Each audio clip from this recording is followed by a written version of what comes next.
Tenemos la idea en la ciencia. Yo soy físico de formación, físico de UAM Iztapalapa, y nunca se nos dan materias relacionadas con la administración de proyectos o con la planificación de proyectos. A nivel de ingeniería tengo entendido que sí se da algunas técnicas, pero estas materias se imparten más bien en las ciencias sociales que en las ciencias naturales.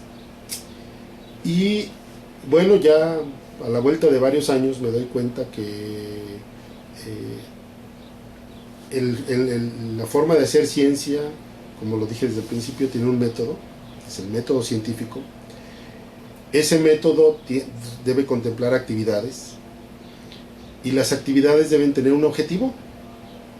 Entonces debería de ser relativamente sencillo, y es el motivo de la plática de hoy, mostrar cómo con una perspectiva de planificación de proyectos se puede utilizar el método científico como una guía de acción para determinar primero si un proyecto es viable y si sí, bajo qué condiciones de tiempo, recursos humanos, etc. Y entonces establecerlo como un plan de trabajo para un estudiante. Y si no cumple con esos requisitos, entonces no arriesgar la carrera de un estudiante o los recursos de una institución. Básicamente es como un volado, ¿no? Y creo que los recursos son muy valiosos como para jugarlos a los volados. Pero es un conjunto de técnicas que nos permiten obtener resultados esperados, ¿no? Resultados que nosotros queremos obtener. Bueno, primero que nada porque hay un método, hay una forma de hacer las cosas. Y si hay una forma de hacer las cosas, a ese método, a las actividades que determina ese método, debe uno ser capaz de ponerle fecha de inicio y fecha de final, que son las características esenciales de todo proyecto. Debe tener inicio y final, ¿verdad? Y además debe de ser un producto nuevo. Como científicos nosotros buscamos estar publicando resultados nuevos, obtener conocimiento nuevo. Esa es la labor ese es el resultado de la labor científica, el conocimiento, pero debe de ser nuevo para que tenga un valor agregado, ¿no? Entonces hay un método para hacer esto, y a ese método debería de ser uno capaz de ponerle fechas, recursos y formas, ¿no? Cómo vamos a hacer las cosas.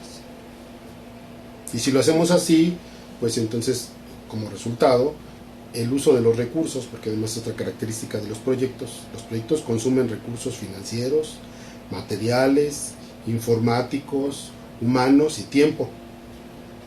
Si nosotros tenemos cantidades limitadas de esos recursos, pues los queremos ocupar eficientemente y efectivamente. Éxito es una palabra que había que definir cuidadosamente, ¿no? Sabemos que hay personas desordenadas que hacen investigación científica y que son, no sé qué parámetro utilizar. En México se utiliza el Sistema Nacional de Investigadores como un parámetro de medición. Son SNI 3 o SNI 2 o SNI 1 y los resultados que obtienen pues no necesariamente reflejan un uso efectivo de los recursos asignados, ¿no? En estos momentos la responsabilidad social del investigador es mayor. ¿Por qué? Porque somos más los que queremos acceso a esos recursos, porque son más las necesidades y los problemas, y porque muchos de estos tienen solución.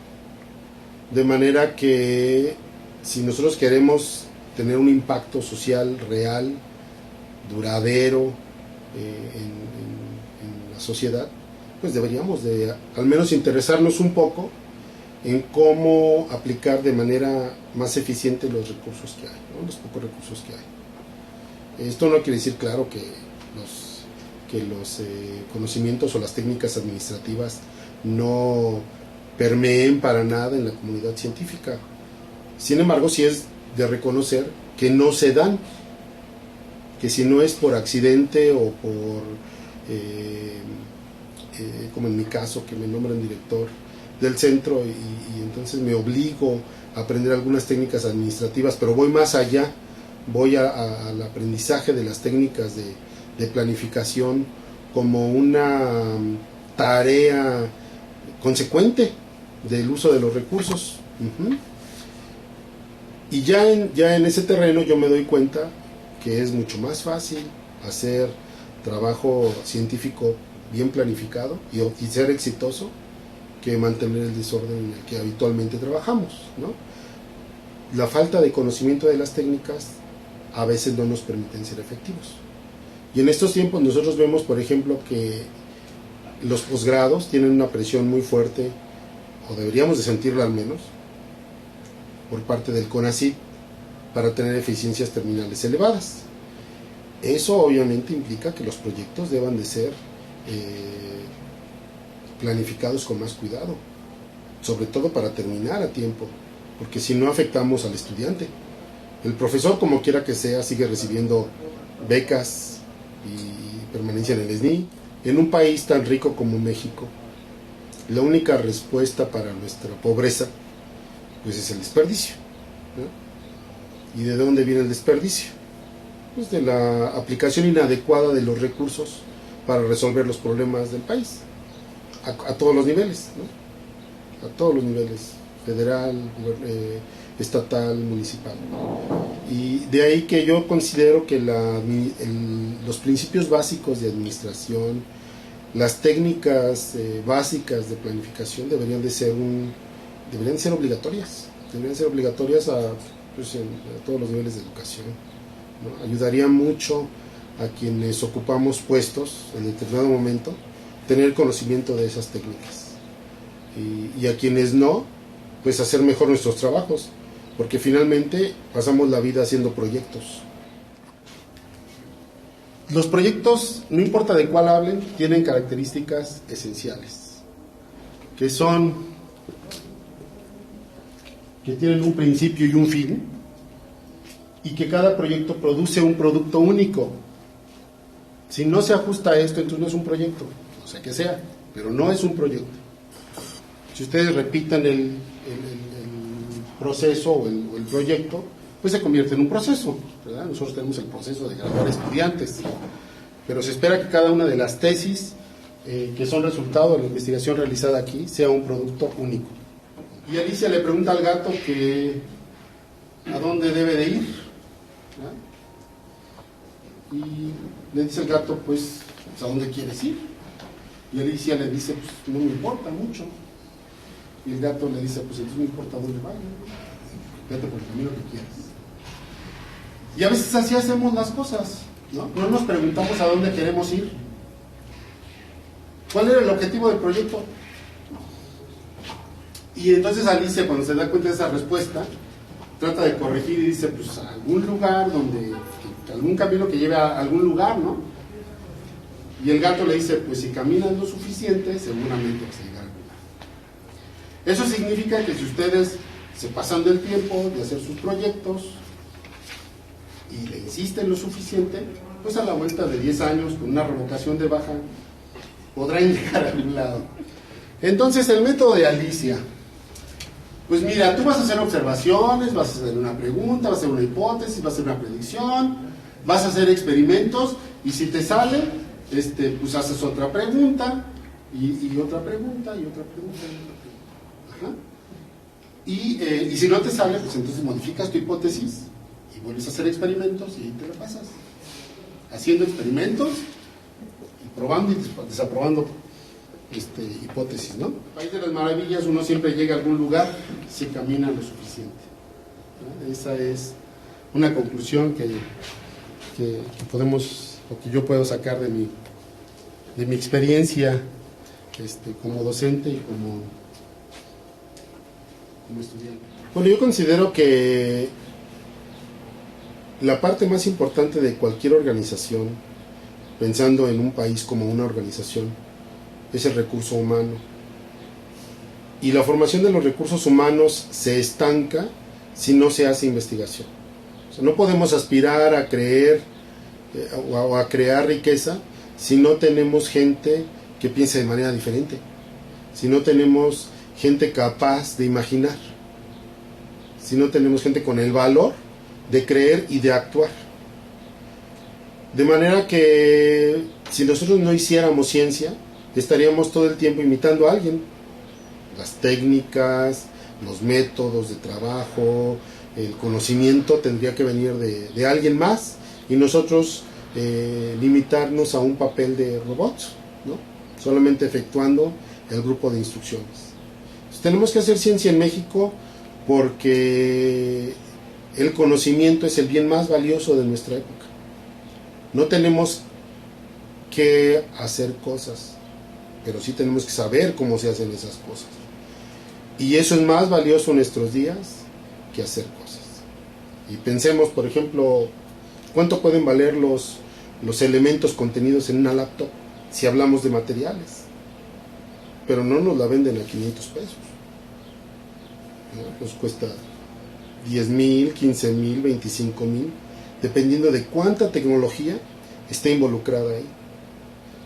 No nos están vendiendo tampoco ni la mano de obra ni los materiales de esas cosas. Nos están vendiendo el conocimiento que se invirtió y que se requirió para poder hacerlas. Es lo que uno paga por la tecnología. En estos momentos, por ejemplo, yo estoy participando en varios proyectos, estoy buscando varios proyectos con empresas en donde mi conocimiento de administración de proyectos me permite aplicar lo que aprendí, lo que he aprendido de desarrollo de tecnología en diferentes ramas. Entonces yo ahorita estoy trabajando en proyectos, por ejemplo, desarrollando tecnología para el sector pecuario, en donde los competidores son Holanda, España y los Estados Unidos. Y estoy convencido de que si nosotros apoyamos a una empresa con nuestro conocimiento y con nuestras habilidades, podemos desarrollar tecnología mexicana que compita favorablemente con esos países. Seguramente alguien va a decir que la electrónica nos va a seguir haciendo dependientes de otros países. Y eso es cierto, pero también es cierto que todos los países son interdependientes, que la globalización ya ha impedido que un solo país domine en las tecnologías básicas. Es decir, pues ya muchos países tienen esas tecnologías y compiten por expandir sus territorios, ¿no? Pero tenemos que entender también lo que es innovación. Primero que nada, creo que deberíamos de entender los conceptos de tecnología, técnica, innovación y ciencia básica. Y saber y estar conscientes que la innovación es una idea colocada en el mercado. No es un resultado nuevo, una publicación nueva, eso no es innovación. Y tampoco es una invención, no es una patente. Si no se vende, no es una innovación. Entonces hay que apuntar a cosas que se vendan. Mira, hubo un tiempo en el que CICAT a mí me atrajo porque se vinculaba con la industria. Afortunadamente, en mi formación profesional, durante el doctorado, ocurrieron varias cosas que me hicieron ver el enorme valor de la ciencia. Hablo del valor económico y de la riqueza potencial que puede generar en la sociedad. Cuando uno se da cuenta que una empresa da empleo a 5 trabajadores, ya estamos hablando de que si son casados son 10 adultos los que viven de esa empresa. Y si tienen familia y ponemos promedio 2, ya son 20 personas que viven del potencial de una idea, o de una innovación. Y cuando la riqueza de esas gentes se multiplica en compra de cuadernos, consumo de servicios, etc., entonces el impacto que todo esto tiene en las sociedades es tremendo. Y eso me atrajo mucho al CICAT. Si vemos la misión del centro establecida en el documento de creación, pues es una misión muy bonita y muy amplia. Sin embargo, se tiene la noción equivocada de que uno tiene que trabajar en lo que uno tiene el grado. A pesar de las amplias experiencias que uno ha vivido en su vida, tenemos proyectos muy interesantes.